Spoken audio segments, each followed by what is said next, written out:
कि मई में काफ़ी वॉलेटिलिटी मार्केट में देखने को मिली है, इसके पीछे रीज़न क्या हम स्पेसिफिक तौर पर लोकसभा इलेक्शंस को मान सकते हैं, या इसके पीछे हम चाइना वाला एंगल डाल के कि एफआईआईज जो हैं वो पैसा निकाल के चाइना में इन्वेस्ट कर रहे हैं? तो क्या स्पेसिफिक रीज़न हो सकता है इन दिनों मार्केट की गिरावट के पीछे, वॉलेटिलिटी के पीछे? देखिए, वोलेटिलिटी, उतार और चढ़ाव, पहले तो वोलेटिलिटी का मतलब समझ ले लोग, क्योंकि वोलेटिलिटी का मतलब है कि उतार और चढ़ाव में अचानक से वृद्धि आ गई है। हाँ, राइट। पहले बहुत छोटे एंगल पे, यानी कि मार्केट की जो मूवमेंट होती थी वो थोड़ी सीमित दायरे पे होती थी, लेकिन अब वो दायरा कहीं ना कहीं से बढ़ा है। और उसके पीछे की साफ साफ एक वजह आपने बिल्कुल कहा कि इलेक्शन का है। जिस तरीके से लोग इलेक्शन में पार्टिसिपेशन बढ़ रहा है, कभी किसी एक पार्टी के लिए अच्छा होता है, किसी एक पार्टी के लिए बुरा होता है, तो इसकी वजह से भी, इलेक्शन में अनसर्टेनिटी की वजह से भी यहाँ पर वोलेटिलिटी बढ़ी है। लेकिन इसके पीछे, इसके अलावा कम से कम 3 और वजह है। चाइना का तो है ये कि एफआईआईज यहाँ पर सेलिंग कर रहे हैं, लेकिन डीआईआईज की बाइंग भी बहुत ज्यादा हो रही है। दूसरी तरफ अगर आ जाते हैं तो आपको एक क्लियर यहाँ पर अंदाजा ये भी लगेगा कि जो अभी जियोपॉलिटिकल टेंशन है उसमें भी कोई बहुत बड़ा सोल्यूशन नहीं मिला है। दूसरी तरफ अगर देखते तो यूएस का जो अभी डेटा आ रहा है निकल करके, चाहे वो जॉबलेस क्लेम डेटा हो, चाहे वो उनका होम डेटा हो, वो कहीं ना कहीं से अनसर्टेन होता जा रहा है, और इसी वजह से यूएस का मार्केट भी बहुत ज्यादा कॉन्फिडेंस नहीं दे रहा है। तो कहीं ना कहीं से करेंसी में फ्लक्चुएशन बढ़ गया, बॉन्ड की यील्ड में वहां पर इंपैक्ट आ रहा है। तो ये कई वजह हैं जो एक साथ इलेक्शन के टाइम पे हो रही हैं, जिसकी वजह से आपको ये वोलेटिलिटी या फिर ये उतार और चढ़ाव देखने को मिल रहा है। यहाँ से ना मुझे अमित शाह की स्टेटमेंट याद आ रही है जो उन्होंने रिसेंटली दी थी।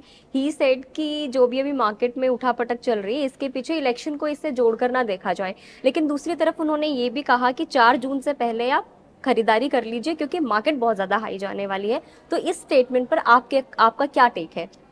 देखिए, 4 जून को खरीदेंगे तो शायद उतना प्रॉफिट ना आए, लेकिन अगर आज से आप अपनी प्लानिंग करेंगे तो मैं जरूर श्योर हूं कि आपको प्रॉफिट जरूर आएगा। और उसका एक पीछे की वजह भी है, क्योंकि फंडामेंटल डेवलपमेंट काफी अलग दिखाई दे रहे हैं। अभी जहां तक एफआईआईज ने अभी तक करंट डेटा को अगर देखे तो उनका जो सेलिंग जो प्रेशर था वो अब कम होता जा रहा है, यानी कि अब उनको भी कहीं ना कहीं से ये अनसर्टेनिटी जो है वो कम लग रही है, और ये क्लियर कट लग रहा है कि नहीं, मार्केट तो भागेगा।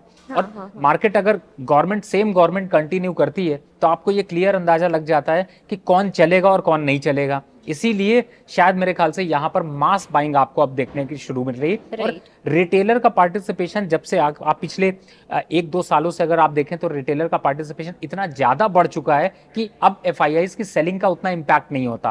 फंड हाउसेस बहुत बाय करते हैं। इनफैक्ट एक जो यहाँ पर डी कंट्रोल वे में दिखाई दे रहा है वो है आरबीआई। देखिए, शक्तिकांता दास जी का 2 टेन्योर हो चुका है, तीसरा टेन्योर कोई करता नहीं है, या फिर वो चांसेस नहीं होते, और इस समय गवर्नमेंट उनके रेगुलेशन पे नहीं आ रही है। तो कहीं ना कहीं से जो मुझे एक निगेटिव दिखाई दे रहा है वो यही दिखाई दे रहा है कि कहीं पूरा का पूरा जो आरबीआई है वो क्लीन अप में लगा हुआ है। और उस क्लीन अप के चक्कर में कई ऐसे स्टेटमेंट आ जा रहे हैं जो मार्केट को अच्छे नहीं लग रहे हैं, और इसी वजह से मार्केट में वो सेल ऑफ देखने को मिल रहा है। तो कहीं जो आप अगर कंप्लीट रीजंस को देखेंगे तो उसमें ये भी एक बहुत बड़ा इंपैक्ट है। बहुत बड़ा इंपैक्ट है, राइट। देखिए, 4 जून को इलेक्शंस का रिजल्ट आने वाला है। ऐसे में 2 सिचुएशन हो सकती है, बीजेपी या तो बहुमत से जीत जाएगी, या फिर जो इंडिया अलायंसेज है वो अपनी सरकार बना लेंगे। तो ऐसे में आपको क्या लगता है, 1 बाय 1 अगर हम समझने की कोशिश करें दोनों ही सिचुएशंस में मार्केट कैसे रिएक्ट करेगी?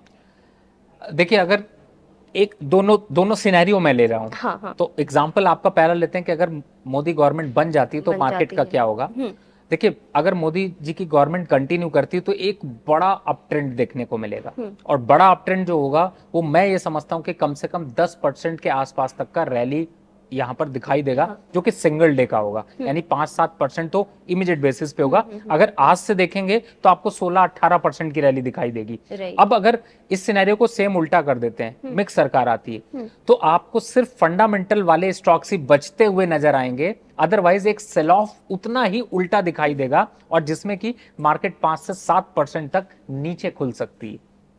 तो ये सिनेरियो यहाँ पर क्लियर कट दिखाई देता है, और मुझे ऐसा लगता है कि इसीलिए शायद ज्यादातर जब भी मोदी जी की बात होती है या उनके जीतने की संभावनाएं बढ़ती हैं, मार्केट खुश हो जाता है और हरे रंग को लहराने लगता है, और जैसे ही थोड़ा सा अनसर्टेनिटी होती है वो वापस से दुखी होता है और रेड कलर को जो है वो लहराने लगता है। तो कहीं ना कहीं से अनसर्टेनिटी थोड़ी ज्यादा है। तो अभी आपको क्या लगता है, जो ये वॉलिटिलिटी है रिजल्ट्स आने के बाद भी कब तक जारी रह सकती है, या फिर उसके बाद थोड़ी सी स्टेबिलिटी आ जाएगी, वॉलिटिलिटी नहीं रहेगी?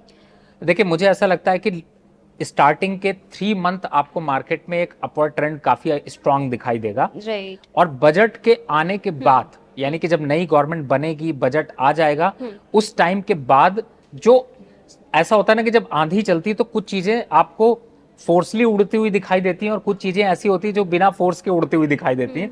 स्टॉक मार्केट में भी सेम ऐसा ही होता है। कुछ स्टॉक न्यूज के बेसिस पे चलते हैं, कुछ फंडामेंटल के बेसिस पे चलते हैं, कुछ उसी की हवा में चलते हैं। तो यहाँ पर जो हवा में चल रहे थे ना, वो वापस हवा से धरातल पर आ जाएंगे। तो ये सिचुएशन भी आपको देखने को मिलेगी, लेकिन ये बजट के बाद आपको देखने को मिलेगा। और मुझे लगता है कि इस चीज को जानना, पहचानना और आम आदमियों को उसको समझना बहुत ज्यादा जरूरी है।